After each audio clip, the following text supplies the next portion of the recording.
my students to do what they're supposed to do. All right, here we go. We're talking about subordinating conjunctions, right? So here are our subordinating conjunctions. Let's go. Oh, you know what I gotta do? I gotta capture this baby. Boom, boomity, and a boomity. All right, so we have, you guys ready? We have because, unless, when, whenever, and while. All right, so what does a subordinating conjunction do? Right? Helps show how one part of the sentence relates to the other, right? You need one to explain the other, right? And think about it. Doesn't it make sense? Look at these words. Because, well, unless, when, well, whenever, and while, right? These are all words that are going to explain the other part of the sentence, right? When the conjunction is at the beginning of the sentence, a comma is needed, y'all. We need that comma. So let's take a look. When Hoon's school closed for 2 days in November, he was surprised, right? It says, read the sentence. Draw a line under both simple sentences and circle the conjunction. I don't know. Did you see one? Yes. I didn't see it. Oh, duh. Yeah, and that's why we needed a comma, right? When is this... Bobby, tell us. Preach, Bobby. Preach on, brother. When. Oops. Yeah, when is the subordinated conjunction? When Hoon's school closed for 2 days in November, comma, he was surprised. Right? Underline, draw a line under both simple sentences. Circle the conjunction. Why don't we do this? I don't want you to do that. Guys, I don't want you to do that. Here's what I want you to do. I want you to underline the conjunction and then put a dividing line between the two simple sentences. And then let's take it a step further. Right? Hoon's school, subject, was closed for 2 days, predicate. He, subject, was surprised, predicate. Let's do it like that. What do you say? Can you guys handle it? Yes. All right, so let's do this for both simple sentences. Let's do a squiggly line so we know the difference, right? To divide both simple sentences. And then our normal divider to divide subject and predicate. I'll do one more. I'll do one more complete one so that you guys know how to do it. You guys ready? You guys ready? Yeah. All right, ready for this? While they made paper turkeys in art class, comma, he learned the history of Thanksgiving. While is our subordinating conjunction. Here are the two simple sentences. He learned the history of Thanksgiving. He is the subject. What did he do? Learn the history of Thanksgiving. They is the subject, right? What did they do? Made paper turkeys in art class. Predicate. Can you guys handle it? Yeah, that's easy. It's not, though. I'm making it more of a challenge for you, right? Because we're building on what we already know. We've already done subject and predicate. All right, now fine. Well, I'll do one more with you. The tradition started centuries ago when immigrants had a successful harvest. We need to find the subordinated conjunction. Bobby, what is it? When. Bobby, for the score. All right, now, guess what? When naturally divides those two, doesn't it? Now, the tradition, that's the subject, right? What about the tradition? Started centuries ago. That's the predicate, right? Immigrants had a successful harvest. Desiree, in that sentence, immigrants had a successful harvest. What is the subject? Who or what is that little sentence about? Boom! Subject, immigrants. What about the immigrants? What about them? They what? That is the predicate. You guys ready for that challenge? Yes. All right, so put that aside for a second. And we are going to keep rolling. Rolling. Here we go. Ready? Uh-oh. You guys are on El Fuego. Let's take a look at the next one. All right, go ahead. Bobby, you were on a roll. Make sure you let Mr. Weiss know about it. All right, here we go.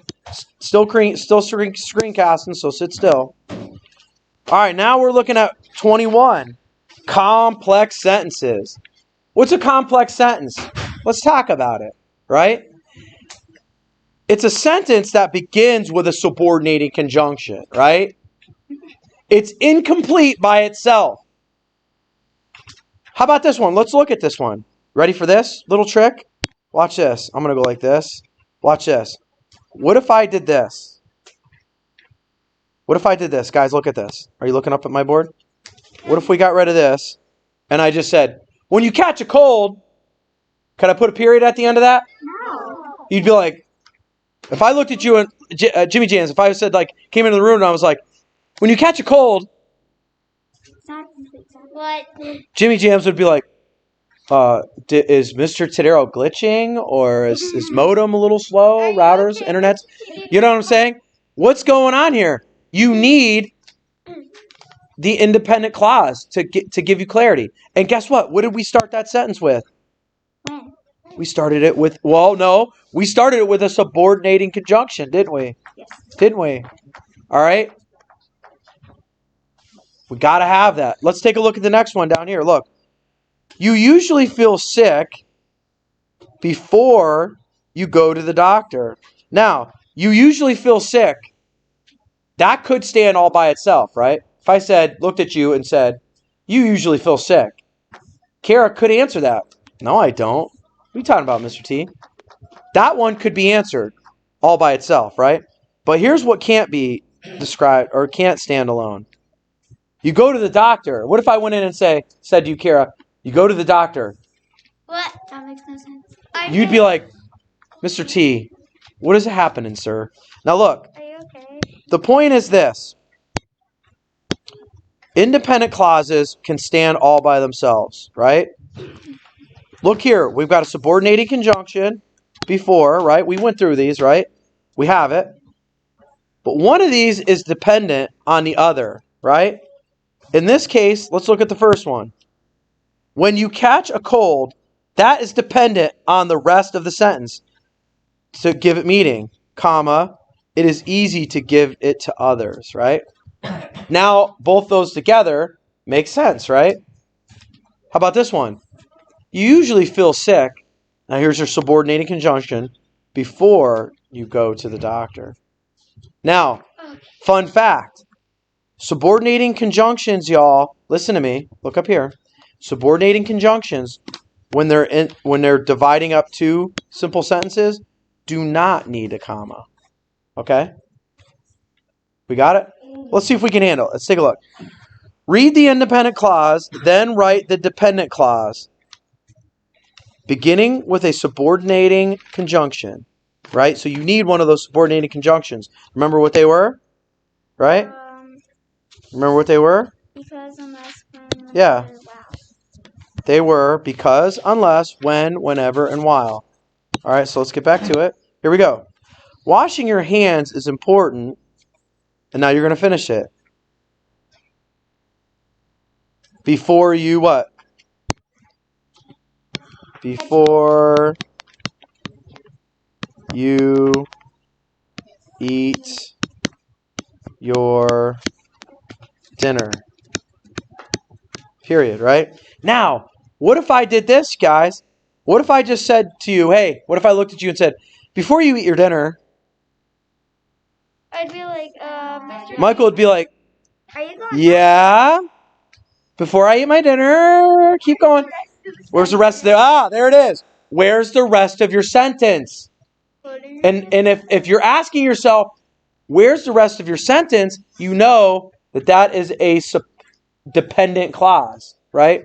So it said, write a dependent clause.